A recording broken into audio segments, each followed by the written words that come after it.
കണ്ണൂർ ജില്ലയിലെ കിഴക്കൻ മലയോര മേഖലയിൽ സ്ഥിതി ചെയ്യുന്ന ഒരു വലിയ പട്ടണമാണ് പേരാവൂർ. കണ്ണൂരിൽ നിന്ന് 54 കിലോമീറ്ററും തലശ്ശേരിയിൽ നിന്ന് 44 കിലോമീറ്ററും ദൂരമുണ്ട്. ഇരിട്ടിയിൽ നിന്ന് 15 കിലോമീറ്റർ മാത്രമേ ദൂരമുള്ളൂ. പശ്ചിമഘട്ടത്തിലാണ് പേരാവൂർ പട്ടണം സ്ഥിതി ചെയ്യുന്നത്. പഴശ്ശിരാജയുടെ ചരിത്രവുമായി ബന്ധപ്പെട്ട് കിടക്കുന്നു പേരാവൂരിന്റെ ചരിത്രം. ഇന്ത്യയിൽ ഏറ്റവും അറിയപ്പെടുന്ന സ്വാതന്ത്ര്യ സമര സേനാനികളിൽ ഒരാളായിരുന്ന പഴശ്ശിരാജ പേരാവൂരിലും ചുറ്റുവട്ടത്തുമായി ബ്രിട്ടീഷുകാരിൽ നിന്ന് അഭയം തേടി താമസിച്ചിരുന്നു.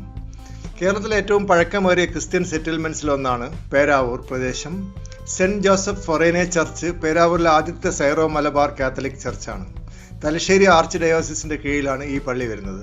മധ്യ തിരുവിതാംകൂറിൽ നിന്ന് മലബാറിലേക്ക് കുടിയേറിയ ക്രിസ്ത്യാനികൾ ആദ്യമായി താമസിച്ചത് പേരാവൂരിലാണ്. പേരാവൂരിന്റെ വിദ്യാഭ്യാസ മേഖലയിലും സാമ്പത്തിക മേഖലയിലും വളരെയധികം സംഭാവനകൾ ചെയ്തിട്ടുണ്ട് മധ്യ തിരുവിതാംകൂറിൽ നിന്ന് ഇങ്ങോട്ട് കുടിയേറിയ ആളുകൾ. വാസ്തവത്തിൽ പേരാവൂർ പട്ടണമായി മാറുവാനുള്ള കാരണം തന്നെ മധ്യ തിരുവിതാംകൂറിൽ നിന്ന് കുടിയേറിയവരുടെ അധ്വാനവും വിയർപ്പുമാണ്. ലോകത്തിലെ ഏറ്റവും ഉയരം കൂടിയ ക്രിസ്തുമസ് സ്റ്റാർ ഉണ്ടാക്കിയെന്ന ഗിന്നസ് ബുക്ക് റെക്കോർഡ് പോലും പേരാവൂരിനാണ് ലഭിച്ചത്. അതുപോലെ ഇന്ത്യയിലെ ഏറ്റവും അറിയപ്പെടുന്ന ക്ഷേത്രങ്ങളിലൊന്നായ കൊട്ടിയൂർ ശിവക്ഷേത്രം പേരാവൂരിനടുത്താണ്. ഒരുപാട് ആശുപത്രികളും സ്കൂളുകളും സ്വന്തമായ ഒരു ഫയർ സ്റ്റേഷനും ട്രഷറിയും ഒക്കെ പേരാവൂരിലുണ്ട്. പ്രശസ്ത പ്രൊഫഷണൽ വോളിബോൾ പ്ലെയറായിരുന്ന ജിമ്മി ജോർജ് പേരാവൂർക്കാരനായിരുന്നു. ഇറ്റലിക്കും അബുദാബിക്കും വേണ്ടി അദ്ദേഹം കളിച്ചിട്ടുണ്ട്. അതുപോലെ അറിയപ്പെടുന്ന track and field അത്ലറ്റായ miss Tindu ലൂക്ക പേരാവൂർ സ്വദേശിനിയാണ്. പെൺകുട്ടികളുടെ 800 മീറ്ററിൽ അവർക്ക് ദേശീയ റെക്കോർഡുണ്ട്.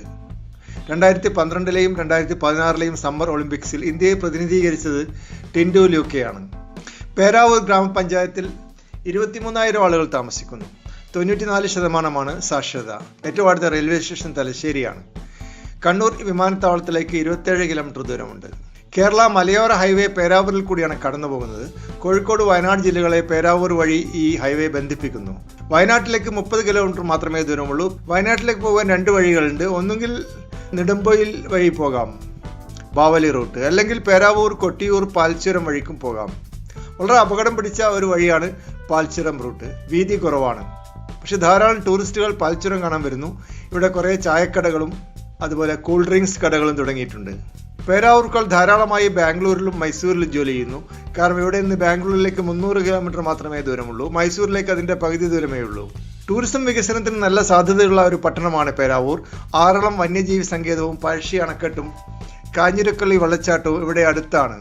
പുരാതനമായ ധാരാളം ക്ഷേത്രങ്ങളുള്ള മണത്തണ ഗ്രാമം പേരാവൂരിനടുത്താണ്. ക്ഷേത്രനഗരി എന്നാണ് ഈ ഗ്രാമം അറിയപ്പെടുന്നത്.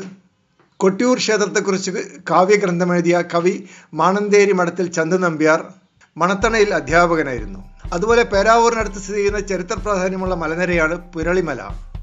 പലതരം വൃക്ഷങ്ങളും സസ്യലതാദികളും കൊച്ചരുവികളും കൊണ്ട് സമ്പന്നമാണ് ഈ കുന്നിൻ പ്രദേശം. ഇവിടെ നിന്ന് നോക്കിയാൽ അറബിക്കടൽ കാണുവാൻ പറ്റും.